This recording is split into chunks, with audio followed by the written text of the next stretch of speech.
স্মরণ করে ওই ব্যক্তির প্রতি আল্লাহ রাসূল দয়া করে যে মানুষে আল্লাহ রাসূলের বিশেষভাবে দয়া পাবে না। আল্লাহর হাবিব মুহাম্মদ সাল্লাল্লাহু আলাইহি ওয়াসাল্লাম হৃদয় ভরা বিশাল আশা নিয়ে কিয়ামতের দিন হাউজে কাউসারের সামনে, হাউজে কাউসারের নিকট বসে থাকবে। আমার উম্মত আসবে, আমি নিজ হাত মুবারক দিয়ে কাউসারের পানি আমার উম্মতদেরকে প্রদান করব। এই জন্য হাউজে কাউসারের সামনে বসা আছে কে? মুহাম্মদ সাল্লাল্লাহু আলাইহি ওয়াসাল্লাম। আল্লাহর কিছু বান্দারা হাউজে কাউসারের পানি পান করার জন্য হাউজে কাউসারের নিকট যাবে।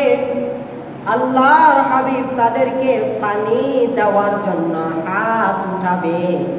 এই সময় গায়েবী আওয়াজ আসবে, এরা তোমার উম্মত নয়, এরা জমিনে তোমার উম্মত দাবি করে তোমার উম্মত পরিচয় দিয়ে, নামে মাত্র উম্মত পরিচয় দিয়ে জমিনে ছিল, আসলে এরা তোমার প্রকৃত উম্মত নয়, এদের জন্য হাউজে কাউসারের পানি নয়। এরপর আল্লাহর হাবিব বলবে, সুহকান সুহকান, এখান থেকে তোমরা চলে যাও, আল্লাহ আমাকে নিষেধ করেছে তোমাদেরকে হাউজে কাউসারের পানি দেওয়ার জন্য। আল্লাহর হাবিব এদেরকে ওই জায়গা থেকে তাড়িয়ে দেবে, হাউজে কাউসারের পানি দেবে না। আরে বুঝা যাচ্ছে আল্লাহ রাসূল আল্লাহর আদেশের বাইরে কোনো কাজ করবে না। এই জন্য মুসলমান ও ইমানদার জ্যেষ্ঠপুরাবাসী লক্ষ্য করুন, কিয়ামতের দিন যদি আমি আল্লাহর হাবিব মুহাম্মদ সাল্লাল্লাহু আলাইহি ওয়াসাল্লামের পবিত্র হাত মুবারক থেকে হাউজে কাউসারের পানি পান করে কঠিন সময়ের তৃষ্ণা মিটাতে চাই, এই দুনিয়াতে আল্লাহর হাবিবের অনুসরণ আমাকে করতে হবে, ঠিক কি না? আল্লাহর হাবিবের অনুসরণ দুনিয়াতে নাই, হাউজে কাউসারের পাশে হাউজে কাউসারের পানি পান করতে পারবে না। দুনিয়ার মুসলমান শুনুন, আল্লাহ সুবহানাহু ওয়া তাআলা আদেশ করলেন, ওয়ামা আতাকুমুর রাসূলু ফাখুযুহু ওয়ামা নাহাকুম আনহু ফান্তাহু ওয়াত্তাকুল্লাহা ইন্নাল্লাহা শাদীদুল ইকাব। সুবহানাল্লাহ। আল্লাহ সুবহানাহু ওয়া তাআলা বলেন, ও আমার বান্দারা, রাসূল তোমাদেরকে যা আদেশ করে তোমরা তা গ্রহণ করো, রাসূল তোমাদেরকে যা নিষেধ করে তোমরা তা ত্যাগ করো। রাসূলের আদেশ গ্রহণ করো, রাসূলের নিষেধ বর্জন করো। কার আদেশ? আল্লাহর আদেশ। আল্লাহ বলতেছে যে রাসূল অর্থাৎ মুহাম্মদ সাল্লাল্লাহু আলাইহি ওয়াসাল্লাম তোমাদেরকে যেটা করতে বলে সেটা করো, আর যেটা ছাড়তে বলে সেটা ছেড়ে দাও। ওয়াত্তাকুল্লাহ, আল্লাহকে ভয় করো। তার মানে মুহাম্মদ সাল্লাল্লাহু আলাইহি ওয়াসাল্লামের আদেশ মেনে নিষেধ ত্যাগ করা, এটার অর্থ হলো আল্লাহকে ভয় করা, তাকওয়া অবলম্বন করা, এটাই মুত্তাকির লক্ষণ, ঠিক না? আল্লাহ বলতেছে যে মুহাম্মদ সাল্লাল্লাহু আলাইহি ওয়াসাল্লাম যা আদেশ করে তা গ্রহণ করো, যা নিষেধ করে তা বর্জন করো, আল্লাহকে ভয় করো। তার অর্থ মুহাম্মাদের আদেশ মেনে মুহাম্মদ সাল্লাল্লাহু আলাইহি ওয়াসাল্লামের নিষেধ যদি ছেড়ে দিই তাকওয়া অবলম্বন করেছি, ঠিক কি না? এরপরে ইন্নাল্লাহা শাদীদুল ইকাব, আল্লাহ সুবহানাহু ওয়া তাআলা অত্যন্ত সূক্ষ্মভাবে পর্যবেক্ষণকারী। আল্লাহ তাআলা বাহ্যিক অবয়ব দেখে না, আল্লাহ তাআলা বলতেছে যে ইন্নাল্লাহা শাদীদুল ইকাব। আমরা মুরাকাবা বলি না, মুরাকাবা মানে সামনাসামনি। আল্লাহ বলতেছে যে বান্দা তুমি যে আসলে নবীকে মেনে নবীকে মানি বলতেছো, আসলে নবীর আদেশ গ্রহণ করে মানি বলতেছো, আসলে রসুলের নিষেধগুলো ছেড়ে দিয়ে রাসূলকে মানি বলতেছো, নাকি তুমি তোমার মতো হয়ে রাসূলকে মানি বলতেছো? ইন্নাল্লাহা শাদীদুল ইকাব। আমি সবগুলো দেখতেছি, আমি সবগুলো জানতেছি, আমি তোমার পুরো জীবনে পর্যবেক্ষণ করতেছি। অতএব মুখে মুখে তুমি রাসূলকে মানি বা মানি না এটা না বলে প্রকৃতপক্ষে রাসূল যেটা বলেছেন সেটা করো, রাসূল যেটা ছেড়েছেন সেটা ছেড়ে দাও। আল্লাহর আদেশ। আল্লাহ সুবহানাহু ওয়া তাআলার হাবিব মুহাম্মদ সাল্লাল্লাহু আলাইহি ওয়াসাল্লাম ইরশাদ করেন, মান তামাসসাকা বিসুন্নতি ইনদা ফাসাদি উম্মতি। আমার যে বান্দা, আমার যে উম্মত, আল্লাহর যে বান্দা, আল্লাহর হাবিবের যে উম্মত, ফিতনার সময়, যে সময় ইসলামের পরিচয় দেওয়াও কষ্টের, মুসলমান পরিচয় দেওয়াও কষ্টের, পরিচয় দেওয়া গেলেও ইসলাম মানা যাচ্ছে না, ওই সময় যে আমার উম্মত আমার একটা সুন্নতকে ধরে রাখবে, সমাজে প্রতিষ্ঠিত করবে, সমাজের যারা জানে না তাদেরকে জানিয়ে দেবে, মানাবে, ওই ব্যক্তিটার মর্যাদা আল্লাহর কাছে কত বেশি। ফালাহু আজরু মিয়াতি শাহীদ। এই ইসলামকে প্রতিষ্ঠিত করার জন্য যারা শাহাদাত বরণ করেছে, ওই রকম 100 শহীদের চেয়ে আরো বেশি মর্যাদাবান। সুবহানাল্লাহ। মুসলমান এখন তো সুন্নত মানে না, সুন্নত জানে না, জানে না তো। 100 শহীদের মর্যাদা আল্লাহর কাছে যত বেশি, আল্লাহর হাবিবের একটি সুন্নত আল্লাহর জমিনে বাস্তবায়ন করা আরো বেশি মর্যাদা। কিন্তু দুঃখজনক হলেও সত্য, আমার দেশের মানুষের সুন্নত জানে না, সুন্নত মানে না, সুন্নত প্রতিষ্ঠাও করার চিন্তা নাই। বাপ দাদা থেকে দেখে দেখে যা এসেছে, যদিও তা সুন্নত না হয়, তা প্রতিষ্ঠিত করার জন্য সমাজের দেশের সবাই ঐক্যবদ্ধ হয়, ঠিক না? সম্মানিত মুসল্লিয়ানে কেরাম, কেউ খারাপ ভাবে নিবেন না। কিছুদিন আগে আমরা মিলাদুন নবী পালন করছি না? এটা কি একটা ভালো কাজ সকলের মতে, ওয়াহাবি বলেন, সুন্নি বলেন, জামাতি বলেন, হেফাজতি বলেন, হানাফি বলেন, গায়রা হানাফি বলেন, মাযহাবি বলেন, লা মাযহাবি বলেন, সকলের মতে এটা একটা ভালো কাজ, মুস্তাহাব কাজ। কেউ আজ পর্যন্ত সুন্নত বলে, ফরজ তো বলে নাই, ওয়াজিব তো বলে নাই, সুন্নতে মুআক্কাদা তো বলে নাই, সুন্নতে জায়েজা তো বলে নাই, নফল তো বলে নাই। কেউ মুস্তাহাব বলেছে, কেউ মুস্তাহাব ভালো কাজ এতটুকু বলেছে। এটা আমরা সামাজিকভাবে প্রতিষ্ঠিত করছি না? পুরো দেশে এটা প্রতিষ্ঠিত আছে না? এমন কোন জায়গা আছে যেখানে প্রতিষ্ঠিত নাই? সব জায়গায় এটা প্রতিষ্ঠিত আছে। মুসলমান এটা যেভাবে প্রতিষ্ঠিত করেছেন, ঐক্যবদ্ধ হয়ে যদি একটা সুন্নত প্রতিষ্ঠা করতে পারতেন, 100 শহীদের মর্যাদা নিয়ে কবরে যেতে পারতেন। তখন তো বুঝে যেত আপনি আশিকে রাসূল, তখন তো বুঝে যেত আপনি আসলেই সুন্নি, আমি আসলেই সুন্নি, ঠিক না? তাই তো আফসোস, সরকারও হাদিসগুলো মাথায় নেয় না, আমরা যারা আলেম তারাও মাথায় নিই না, যারা মুসলমান দাবি করি তারাও মাথায় নিই না। কেন কেন কেন? আল্লাহ আমাকে আমাদেরকে আপনার হাবিবের সুন্নাতগুলো মানার এবং মানানোর তৌফিক দিন। বলুন আল্লাহুম্মা আমিন। সম্মানিত মুসল্লিয়ানে কিরাম, আমার হাবিবের পুরো জীবনীটাই, আল্লাহর হাবিবের পুরো জীবনীটাই আমার আপনার জন্য আদর্শ। রাসূল যেভাবে ঘুমিয়েছে সেভাবে ঘুমাবো, এটা আমার জন্য আদর্শ। রাসূল যেভাবে হেঁটেছে সেভাবে হাঁটবো, এটা আমার জন্য আদর্শ। রাসূল যেভাবে বলেছেন সেভাবে বলবো, এটা আমার জন্য আদর্শ। রাসূল যেভাবে দিয়েছেন সেভাবে দেব, এটা আমার জন্য আদর্শ। রাসূল যেভাবে নিয়েছে সেভাবে নেব, এটা আমার জন্য আদর্শ। রাসূল যতটুকু বলেছে ততটুকু বলবো, রাসূল যতটুকু করেছে ততটুকু করব, রাসূল যতটুকু দিয়েছে ততটুকু দেব। রাসূল যা করেছে তা যদি করতে পারি, রাসূলের পূর্ণাঙ্গ অনুসরণ হবে। আল্লাহ আদেশ করেছেন রাসূলকে তোমরা পরিপূর্ণ অনুসরণ করো। সুবহানাল্লাহ, ঠিক কি না? আল্লাহ তাআলা বলছে যে তোমরা মুহাম্মদ সাল্লাল্লাহু আলাইহি ওয়াসাল্লামকে পরিপূর্ণ অনুসরণ করো। মুহাম্মদ সাল্লাল্লাহু আলাইহি ওয়াসাল্লাম ফজরের নামাজ ফরজ 2 রাকাত পড়েছে, তোমরা 2 রাকাত পড়ো। মুহাম্মদ সাল্লাল্লাহু আলাইহি ওয়াসাল্লাম যোহরের ফরজ 4 রাকাত পড়েছে, তোমরাও 4 রাকাত পড়ো। মুহাম্মদ সাল্লাল্লাহু আলাইহি ওয়াসাল্লাম আসরের ফরজ 4 রাকাত পড়েছে, তোমরাও 4 রাকাত ফরজ পড়ো। মুহাম্মদ সাল্লাল্লাহু আলাইহি ওয়াসাল্লাম মাগরিবের নামাজ 3 রাকাত ফরজ পড়েছে, তোমরাও 3 রাকাত ফরজ পড়ো।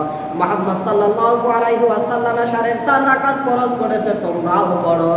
4 রাকাতের সওয়াব বেশি বলে মাগরিবের 3 রাকাত ফরজকে 4 রাকাত মানিও না। যদি 3 রাকাত পড়ে মুহাম্মদ সাল্লাল্লাহু আলাইহি ওয়াসাল্লাম জান্নাতে যে জান্নাতি সকলের সরদার হতে পারে, 3 রাকাত পড়ে তুমি কি জান্নাতে যেতে পারবে না? আমি তো বলতেছি আমাকে সরদার বানাও, এটা বলতেছি। তিনি 3 রাকাত পড়ে যদি সকল জান্নাতীদের সরদার হতে পারে, আমি 3 রাকাত পড়ে জান্নাতের কোন একটা জায়গা পেতে পারি না? এটা বলেন কি মানুষেরা? অনেকে বলে তিনি তো অনেক আল্লাহর হাবিব প্রিয়, উনি কম আমল দিয়ে জান্নাতে যাবে, আমার তো বেশি আমল লাগবে। আপনাকে তো বলছে রাসূলকে অনুসরণ করো, ঠিক কি না? রাসূলকে অনুসরণ করবেন আর আল্লাহর জান্নাতে যাবেন। জান্নাত দেবে আল্লাহ, তো যিনি জান্নাত দেবে তিনি যেটা বলেছেন উম্মত তোমরা সেটা করো না। দেখেন আমার রাসূল কি করতেন, তিনি দীর্ঘ সময় নীরব থাকতেন, কথা কম বলতেন।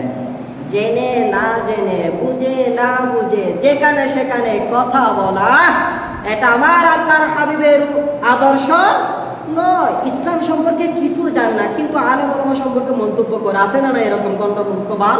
নাই, আছে। আল্লাহর হাবিব নীরব থাকতেন। নীরবের মর্যাদা কতটুকু দেখেন। গতকালকে স্টুডেন্টদেরকে পড়াইছিলাম ক্লাস 9-এ। ইমরান ইবনে হুসাইন রাদিয়াল্লাহু তাআলা আনহু বলতেছে যে আল্লাহর নবী সাল্লাল্লাহু আলাইহি ওয়াসাল্লাম মাকামুর রাজুলি বিসসামাতি আফদালু মিন ইবাদাতি 60 সানাতা। 60 বছর নফল ইবাদত করলে আল্লাহর কাছে যত প্রিয় হওয়া যাবে, একটু যদি যেখানে কথা না বলা দরকার সেখানে কথা না বলে নীরব থাকা যায়, এর চেয়ে আরো বেশি মর্যাদাবান। সুবহানাল্লাহ। সেজন্য আপনি বুজুর্গ সেজে দেন না, সব আমি জানি এটা বলিয়েন না। নীরব থাকবেন, নীরব থাকবেন। এই নীরব মানে ইসলাম যেখানে নীরব থাকতে বলেছে সেখানে নীরব থাকবো। যেখানে ইসলাম নীরব থাকতে বলেছে সেখানে নীরব থাকতে পারাটাই 60 বছর নফল ইবাদত করার চেয়ে আরো বেশি মর্যাদার। সুবহানাল্লাহ। আমরা তো যেখানে সেখানে কথা বলি, মুখ খুলতে আমরা দেরি করি, বাজে মন্তব্য আমরা করি আল্লাহর বান্দাদের সাথে না। তার আল্লাহর হাবিব কিতাব দেন, নীরব থাকতেন। এরপর তিনি কম হাসতেন। আল্লাহর হাবিব কম হাসতেন। আল্লাহর হাবিব কম হাসতেন। আল্লাহর হাবিব বললেন, উম্মত তোমরা যদি জানতে আমি যেভাবে জানি, তোমরা যদি দেখতে আমি যেভাবে দেখি, তাহলে তোমরা কম হাসতে বেশি কাঁদতে। হাসতে কম, কাঁদতে বেশি। কার আদেশ? আল্লাহর নবীর আদেশ। আমি যা জানি যদি তোমরা তা জানতে, আমি যা বুঝি যদি তোমরা তা বুঝতে, আমি যা দেখি যদি তোমরা তা দেখতে, কম হাসতে বেশি কাঁদতে। আল্লাহর বান্দারা কখন কেঁদেছিল আল্লাহর জন্য জানা নাই। শুধু মা যেদিন মারা গিয়েছিল অথবা শাশুড়ি যেদিন মারা গিয়েছিল, ওই যে বস্তুর বন্ধা ভাবে না যে শাশুড়ি মারা গিয়েছে মানে তার সময়ে সময়ে ইফতার আসবে না, সময়ে সময়ে বড় দুরুস্তুর আসবে না। এই জন্য শাশুড়ি যেদিন মারা যায় সেদিন কাঁদে। আল্লাহর ভয় আল্লাহর বান্দারা কাঁদে না। আছে এরকম আল্লাহ। তিনি মুচকে হাসতেন, তিনি হাসলেও যখন হাসতেন তখন মুচকে হাসতেন। মুচকে হাসলে চেহারা একটা সৌন্দর্য ফুটে উঠে, ওই ব্যক্তির প্রতি মানুষের মায়া মমতা ভালোবাসা বেড়ে যায়, ঠিক কিনা? এই জন্য আল্লাহর হাবিব বলেছেন, তুমি যখন তোমার কোনো মুসলমান ভাইয়ের সামনে হয়ে মুচকে হাসো তখন এটাও সদকা সওয়াব হয়ে যায়। সুবহানাল্লাহ।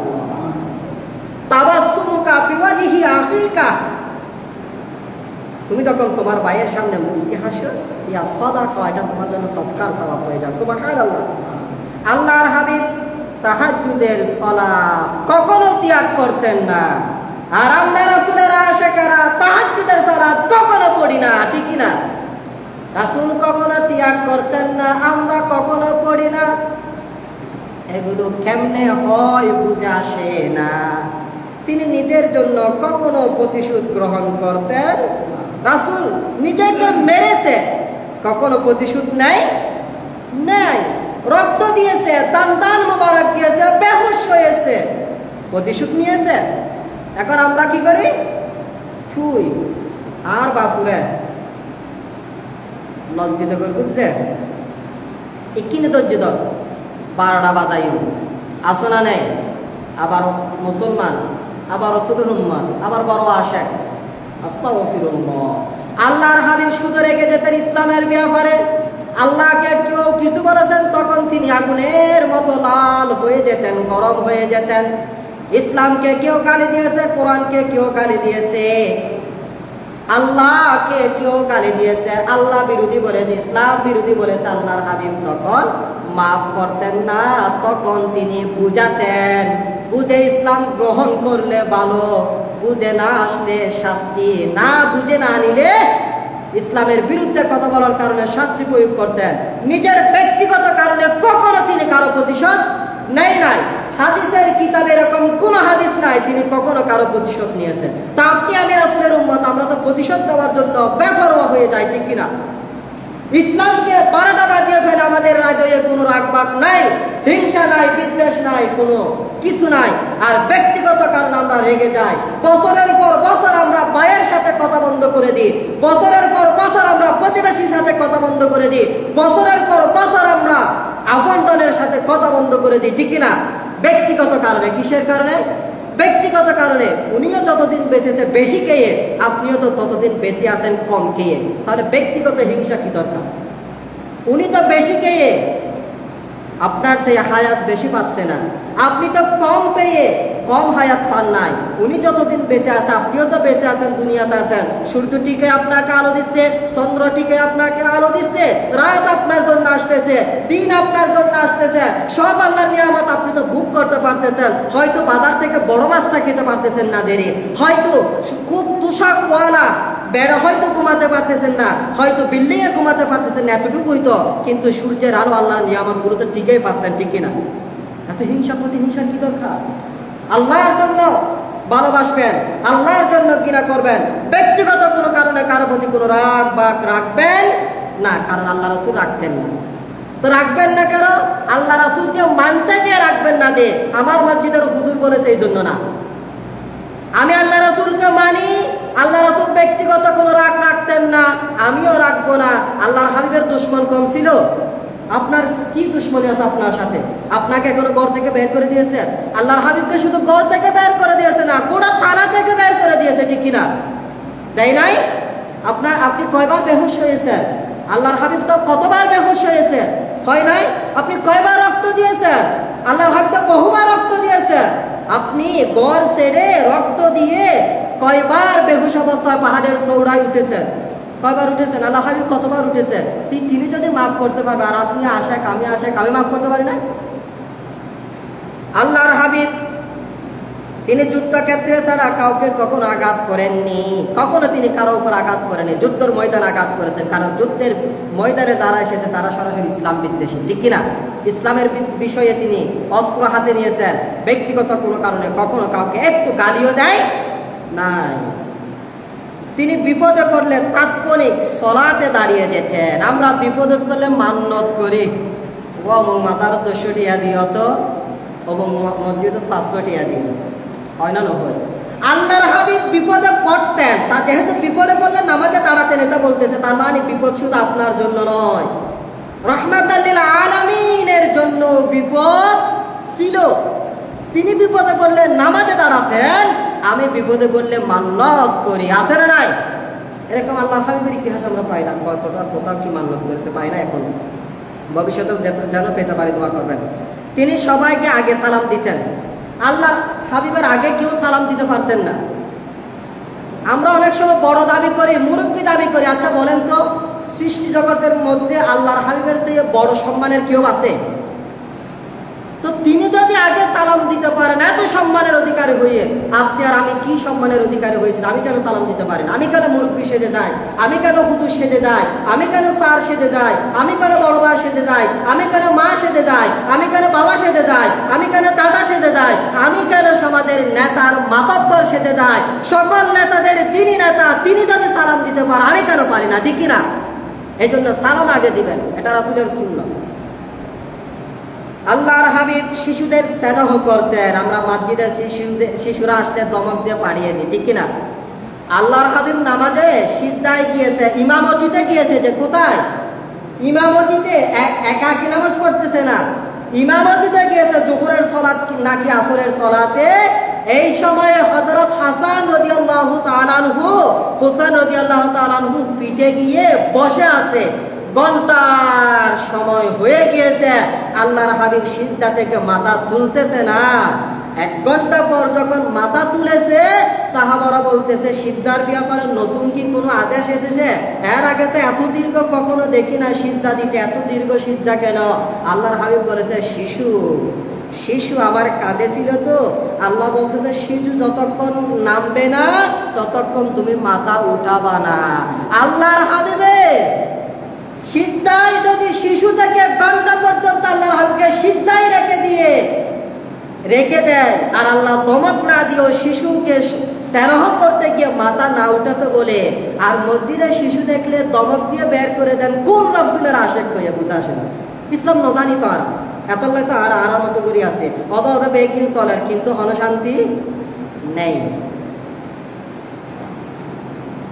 আল্লাহর হাবিব তিনি পরিবারের সদস্যদের সাথে কোমল আচরণ করতেন, স্ত্রীর সাথে ভালো কথা বলতেন। এখন তো অনেক স্বামী আছে সকাল বিকাল কয়েকবার স্ত্রীকে গালি না দিলে তাদের পেটের ভাত হজম হয় না। আল্লাহর হাবিব পরিবারের সকল সদস্যের সাথে কোমল আচরণ করতেন, সুন্দর আচরণ করতেন। আমরাও এইরকম সুন্দর আচরণ করে পরিবারও দিন কায়েমের চেষ্টা করবো ইনশাআল্লাহ। এরপর দ্রুত বলতেছে, যেহেতু সময় চলে গেছে। তিনি সোমবার ও বৃহস্পতিবার রোজা রাখতেন। সোমবার এবং এমন কোন সোমবার যায় নাই যদিও সোমবার ঈদের দিন না হয়, এমন কোন বৃহস্পতিবার যায় নাই যদিও বৃহস্পতিবার কোরবানির দিন এবং কোরবানির পরের 3 দিন না হয়। ঈদের দিন এবং ঈদের দিন এবং কোরবানির পরের 3 দিন যদি না হয় বৃহস্পতিবার এবং সোমবার, তিনি কোন বৃহস্পতিবার এবং সোমবার ঈদের দিন না হলে বাদ দেয় নাই রোজা ছাড়া। তিনি প্রতি সোমবার এবং বৃহস্পতিবারে রোজা রাখতেন। তাকে বলা হয়েছিল, আপনি সোমবারে বৃহস্পতিবারে রোজা কেন রাখেন? রোজার নতুন কোনো আয়াত এসেছে? তিনি বলেছেন, আমি সোমবারে রোজা রাখি, এই জন্য আল্লাহ তাআলা দয়া করে আমাকে সোমবারে পাঠিয়েছিলেন, এই জন্য আমি আমার মিলাদুন নবী পালন করিতে রোজা রেখে। তিনি ঘুম থেকে জেগে মেসওয়াক করতেন। তিনি মিসওয়াক করতেন। আমরা তো মিসওয়াক অনেকে চিনিও না, কারণ মিসওয়াক দ্বারা করি তারা ব্যাকরণ ওয়াবি, তারা মিসওয়াক না করুক ব্যাকরণ সুন্নি। প্যারাজ করে তারা বলো সুন্নি, মিসওয়াক করে তারা বলো ওয়াবি। আল্লাহর হাবিব মুহাম্মদ সাল্লাল্লাহু আলাইহি ওয়াসাল্লাম কি ওয়াবি আছেন নাকি? তিনি তো এমন হন রাতে কুমত নুরে যে রাতে মিসওয়াক না করে, কত লাগে নিয়ে আল্লাহ আর ব্যাকরণ আল্লাহর হাবিবের সুন্নাত অনুযায়ী জীবন গড়ি রমরে খুশি গরিব তৌফিক দাও। আমিন। আসসালামু আলাইকুম ওয়া রাহমাতুল্লাহ।